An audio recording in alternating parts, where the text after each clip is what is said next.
আজকে আমি বানাবো চাটনি। এটা আলু বোখরা, এটা আমসত্ত্ব কাটা, এটা টমেটো কাটা, চিনি আর নুন দেবো দিয়ে এতে চাটনিটা বানাবো। আলু বোখরা দিয়ে চাটনি করে খাবেন, দেখবেন খুব ভালো হয়। আমি কীভাবে বানাবো এটা আপনাদের দেখাচ্ছি। তেল গরম হয়ে গেছে, আমি তেজপাতা, শুকনো লঙ্কা ফোড়ন দিলাম চাটনির জন্য, 5 ফোড়ন দিলাম। এবার আলু বোখরা আর আমসত্ত্বটা দিয়ে দিলাম।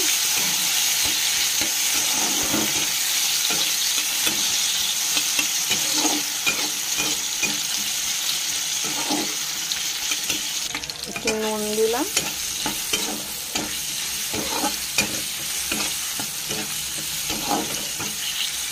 এবার চিনিটা দিয়ে দিলাম, ভালো করে নাড়িয়ে নিচ্ছি চিনিটা দিয়ে।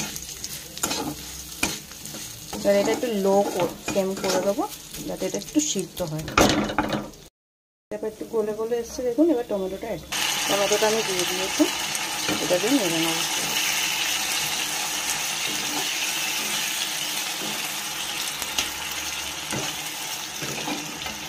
এটার মধ্যে আমি 1/2 কাপ মতো জল অ্যাড করেছি, ফুটে যাবে তারপরে নামাবো। যখন এটা ফুটছে, কালারটাও এসে গেছে সুন্দর। এটা একটু শুকিয়ে গেলে তারপরে আমি নামাবো। রেডি আলু বোখরা দিয়ে টমেটো আমসত্ত্ব দিয়ে চাটনি। এই যে আলু বোখরা আমসত্ত্ব টমেটো দিয়ে চাটনি